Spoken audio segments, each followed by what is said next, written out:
económico. Ahora sí me escucha, don Carlos.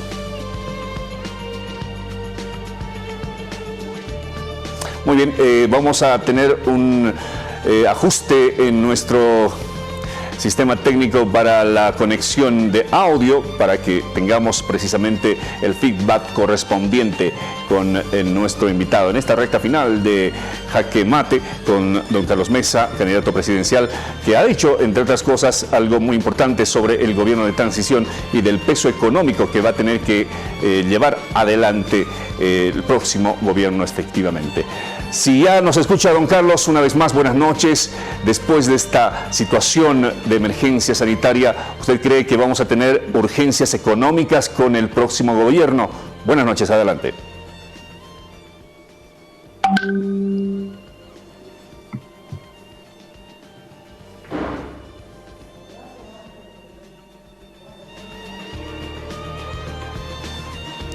Ahí está, vamos a intentar por la vía tradicional, no nos está escuchando lamentablemente don Carlos, vamos a hacer una conexión con él desde otro dispositivo móvil para que podamos hacer esta pregunta. Lógicamente son inquietudes que nos salen a todos sobre esta realidad que nos hace sentir una situación de cuarentena bastante dura, que se va a ampliar hasta el 30 de abril, con medidas económicas que ya se han dicho hoy en un discurso presidencial y que lógicamente a todos nos hacen pensar sobre cuál va a ser la realidad económica una vez que pase esto. Todos esperamos que pase lo antes posible, pero una vez que pase, ¿qué va a ocurrir en el plano económico que obviamente va a tener que llevar adelante el próximo gobierno, que va a tener que también ser convocado a elecciones y tener un peso muy duro de llevar? Por eso es que hemos invitado en nuestra recta final del programa a don Carlos Mesa, a quien lo tenemos en línea desde hace rato, esperando, pero lamentablemente el tema de la conexión de audio no está siendo productivo, por eso es que les pedimos unos segunditos para que hagamos ese ajuste correspondiente y obviamente tener las respuestas en este sector también de muchos políticos que van a estar en la recta final de Jaque Mate los días martes.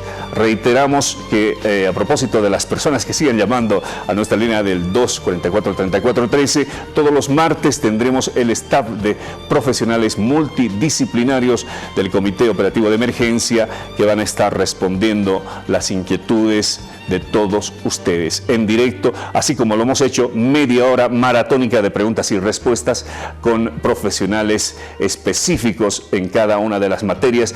Tendremos neumólogos, tendremos salubristas, infectólogos, todos los especialistas que son importantes para que ustedes puedan salir de dudas y lógicamente tener esa posibilidad de informarse correctamente con los canales correctos, con las personas correctas. Estamos ya en contacto con don Carlos Mesa de la forma tradicional. No sé si nos escucha don Carlos. Buenas noches una vez más. Gracias por estar con nosotros en Televisión Universitaria.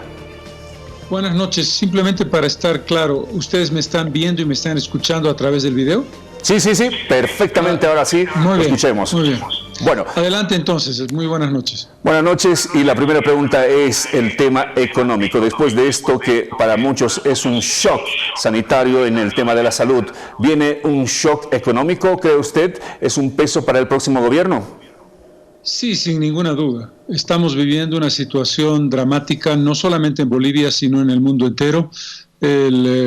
Ver y vivir la economía mundial prácticamente congelada, algunos países como China que comienzan a reactivarse, otros países que están atravesando lo más grave de la crisis como Estados Unidos. Esto va a generar una recesión mundial que tiene un efecto general y por supuesto un efecto particular sobre Bolivia, para no decir que nosotros mismos, en virtud de una cuarentena entendible, hay que decirlo, entendible, también estamos sufriendo una detención, un congelamiento de la economía, lo que va a dejar un saldo de un crecimiento negativo, de un esfuerzo económico gigantesco que el país en su conjunto, tanto en el Estado como en lo privado, va a tener que encarar. Y en ese contexto, el próximo gobierno va a tener que colocar al Estado como gran protagonista de la reactivación económica.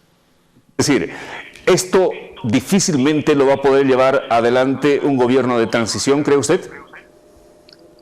Yo no diría difícilmente, no debe hacerlo. Un gobierno de transición es exactamente eso, es un gobierno de transición. ¿Cuál es el rol que le toca ahora a la presidenta Áñez? Primero tuvo la responsabilidad del proceso electoral.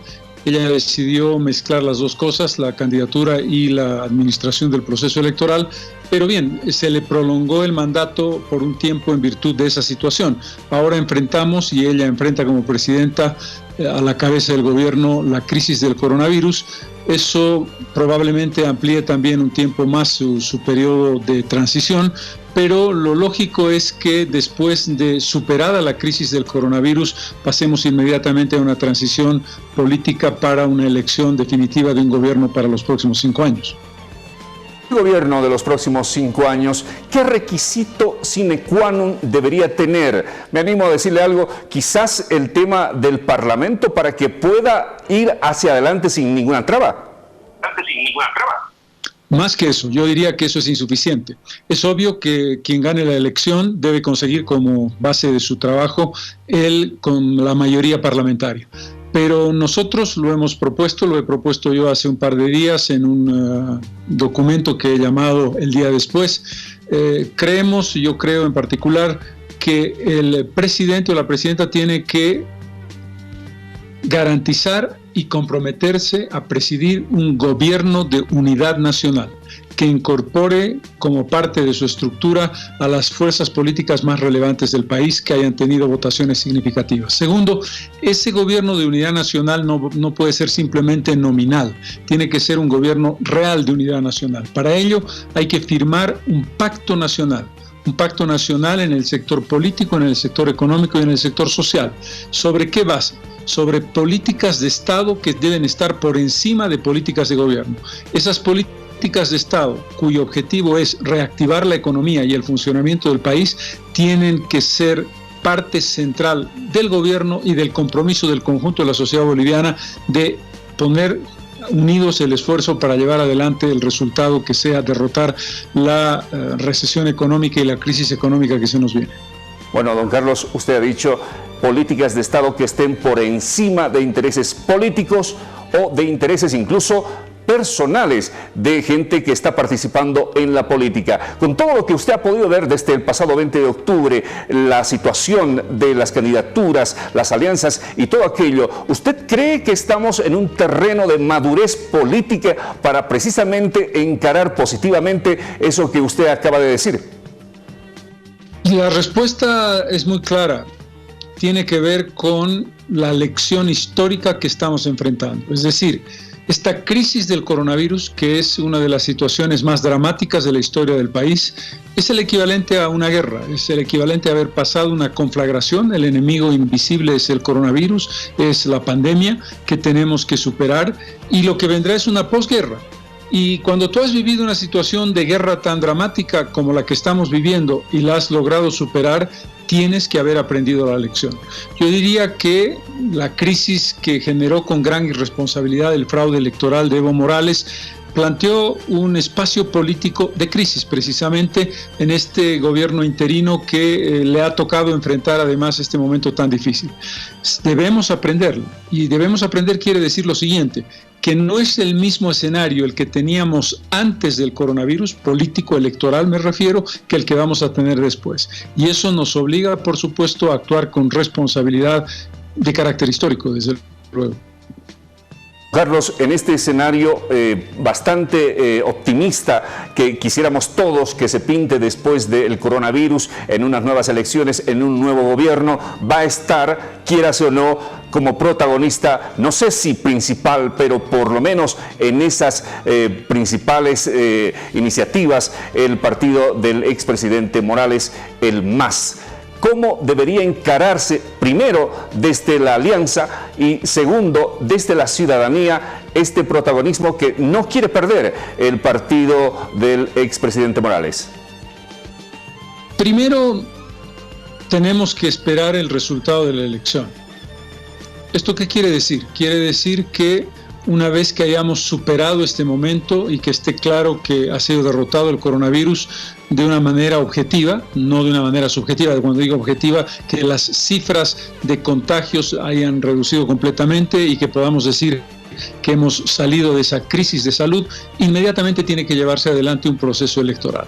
Proceso electoral que, en mi opinión, debe ser un proceso corto, un proceso en el que se eviten demasiadas acciones, y no las podremos hacer de carácter público, de carácter masivo, por razones evidentes de salud, que nos permita llevar adelante el proceso electoral. Una vez que hayamos terminado el proceso electoral y el resultado haya definido a un ganador, quien sea ese ganador, esa es mi propuesta, debe garantizarle a Bolivia, debe comprometerse con Bolivia a hacer un gobierno de unidad nacional. Y eso quiere decir que eso vale para Juntos, vale para Creemos, vale para Comunidad Ciudadana, vale para el MAS, vale para Libre, vale para cualquiera de las candidaturas. Un gobierno de unidad nacional, porque no nos podemos dar el lujo, después de la situación dramática que tengamos que enfrentar, de encima estar divididos y estar en colisión y estar con conflictos sociales que van a hacer lo que uno podría esperar en un momento como este. Hay que trabajar para un equilibrio social y para una respuesta a los más necesitados. Nuestra obligación es que demos soluciones a un país en su conjunto, pero especialmente a los más pobres, a los más vulnerables, a los que están cerca de la pobreza extrema y cerca del hambre. Y en este escenario ideal de sobreponerse a los intereses políticos para unirse entre los intereses nacionales, usted, por ejemplo, ¿estaría dispuesto a renunciar a una candidatura presidencial, si se diera el caso, para apoyar a otra que quizás esté logrando mayor consenso en la ciudadanía? Las encuestas hasta ahora nos colocan a nosotros como la opción más importante en la confrontación democrática con el movimiento al socialismo. Esto se ha congelado el proceso electoral, se han congelado las encuestas, no tenemos un panorama de situación, pero creo que una vez que volvamos a la política, no es este el momento de hablar de ello, es importante que cada uno de nosotros, de acuerdo a las expectativas de voto que tenga, debe tomar una decisión en función de los intereses del país, sea que nuestra candidatura tenga la mayor opción o no lo sea. En ese caso, en cualquiera de los dos casos, habrá que tomar una decisión en virtud de un bien mayor, que es el bien de la estabilidad política, económica y social de Bolivia. Muy bien. Muchísimas gracias por el contacto, don Carlos Mesa, candidato presidencial en una coyuntura, primero, muy difícil que estamos pasando, no solamente los bolivianos, sino todo el mundo, y lógicamente con una expectativa a lo que va a ser el futuro político del país, porque tenemos pendiente elecciones que tendrán que venir inmediatamente después de haber superado objetivamente el tema del coronavirus. Buenas noches, don Carlos, y hasta una próxima oportunidad. Muchísimas gracias por la ocasión, por la oportunidad que me dan. Un saludo a la audiencia de Televisión Universitaria. Muchas gracias y buenas noches. Y ustedes, amigos, gracias por estar con nosotros. Buenas noches en Jaque Mate. Eso ha sido todo por hoy. Reiteramos, gracias.